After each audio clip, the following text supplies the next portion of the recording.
ఏమిటి అందరూ అలా చూస్తున్నారు? వీళ్ళు ఎలా ఉరి తీస్తారో చూద్దామని సరదాగా తమాషాగా వచ్చారా? చూడండి, బాగా చూడండి.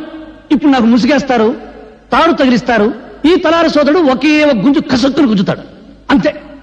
నాలుగు ఇలా బయటకు వస్తుంది, కళ్ళు ఇలా పుడుచుకొస్తాయి, మెడ ఇలా వేలాడుతుంది. ఫినిష్. నేను చచ్చిన తర్వాత పాపం ఈ కుర్రాన్ని చంపడం అన్యాయం అని కొంతమంది కొనుక్కుంటారు. ఈ అన్యాయాన్ని ప్రతిఘటించాలని మరికొంతమంది పిడికిలి బిగించి ఆవేశపడతారు. న్యాయమో అన్యాయమో అంతా పైవా డిక్టేషను, మనకెందుకు లేని వేదాంతం పలుకుతూ కొంపలకెడతారు. పెళ్ళాలు కూటికి పిలుస్తారు, తింటారు, నిద్రపోతారు, తెల్లారిపోతుంది. అంతేగాని వీడిని ఎందుకు ఉరి తీస్తున్నారు, వీడెవరి కోసం పోరాటం చేశాడు అని మీ మనసుల్లో పుట్టదు. అసలు మీకు మనసులుంటే కదా పుట్టడానికి.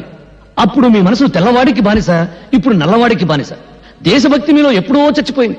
ఒకవేళ ఉన్న అది ఆగస్టు 15వ తారీఖున జెండా ఎగరవేసే టైంలో చటుక్కున పుడుతుంది. జనగణమన అధినాయక జయ హే అని పడగానే పుట్టుక్కున చచ్చిపోతుంది. అది అద్గది పుణ్యభూమి నాది. హోంవర్క్ చేయలేదని పిల్లాన్ని, కూర సరిగ్గా ఉండలేదని పెళ్ళాన్ని తిడతారు కానీ మాకేం చేశావని ఎప్పుడైనా ఏ మంత్రినైనా నడి రోడ్డు మీద కాళ్ళను పట్టుకుని నిలదీసి అడిగారా? ఓహో, దమ్ము లేదు.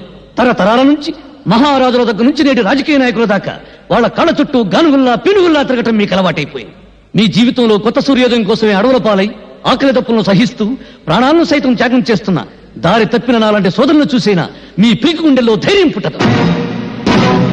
అడుగడుగున ఆకలి, అవినీతి, దరిద్రం, దౌర్జన్యం, నిరుద్యోగం విలయతాండం చేస్తున్నా 47 సంవత్సరాల స్వరాజ్యంలో మనకెందుకు ఈ గతి పట్టింది? ఎందుకు మనం పందుల్లా, కుక్కల్లా, నక్కల్లా, పశువుల్లా హీరాతిహీనంగా బ్రతుకుతున్నాం అని మీ వెర్రి ముర్రి బుర్రంలో ఆలోచన పుట్టదు. అంతా విధి, కర్మ, నుదుటి రాత అని మీ అసమర్థతను మీరే కప్పించుకుంటారు.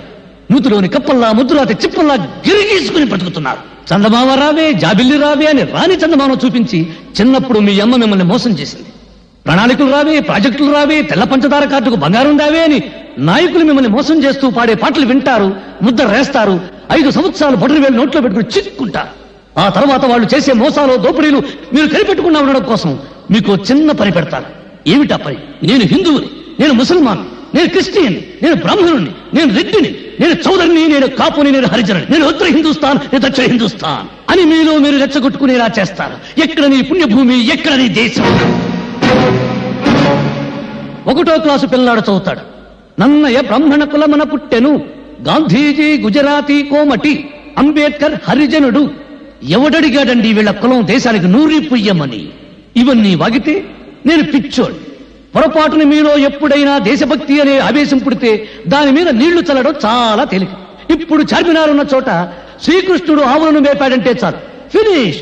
ధరలు పెరుగుతున్న సంగతి గుర్తురాదు, దరిద్రం పెరుగుతున్న సంగతి గుర్తురాదు, మీదెక్కి నాయకులు తొక్కుతున్న సంగతి గుర్తురాదు. శ్రీకృష్ణుడు, ఆవులు, చార్మినార్ ఫలోమని పరిగెత్తుకుంటూ వెళ్తారు, ఒకరికొకరు నలుక్కుని చేస్తారు. జయ హే పుణ్యభూమి నా దేశం. ఒక్కసారి బాగా ఆలోచించుకోండి. బ్రిటిష్ వాళ్ళను వెళ్ళగొట్టడానికి ఈ దేశంలో కాలిన బస్సుల కన్నా, తగలబడిన ఆఫీసుల కన్నా, చచ్చిన మనుషుల కన్నా 47 ఏళ్ల స్వాతంత్రంలో మన రాజకీయాల కోసం, మన వర్గాల కోసం, మన కులాల కోసం తగలబెట్టుకున్నది.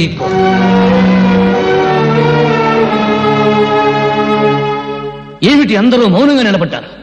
మీ మౌనమే మీ బ్రతుకులకు సమాధి, మీ మౌనమే మీ బిడ్డల జీవితాలకు సమాధి, మీ మౌనమే జాతి చైతన్యానికి సజీవ సమాధి. ఎవరికి లేని తొల జల వీడికెందుకు నవ్వుకుంటున్నారా? అయితే నవ్వండి, బాగా నవ్వండి, నవ్వండి. చీమల్లా దోమల్లా బతుకుతూ నలిగి నలిగి నలిగి చావండి. నాకు ఈ జీవితం వద్దు. బ్రదర్ లాగించు, నీకు భోజనం టైం అయింది, నాకు చచ్చే టైం అయింది. పాపం వీళ్ళందరూ టీవీలో తెలుగు సినిమా చూసే టైం అయింది. లాగించు బ్రదర్, లాగించు. ఆపండి. చంపబడ్డవాడు దేశద్రోహులని స్వాతి సాక్ష్యాలతో నిరూపించింది. రాష్ట్రపతి అతని ఉరిశిక్షను రద్దు చేశారు.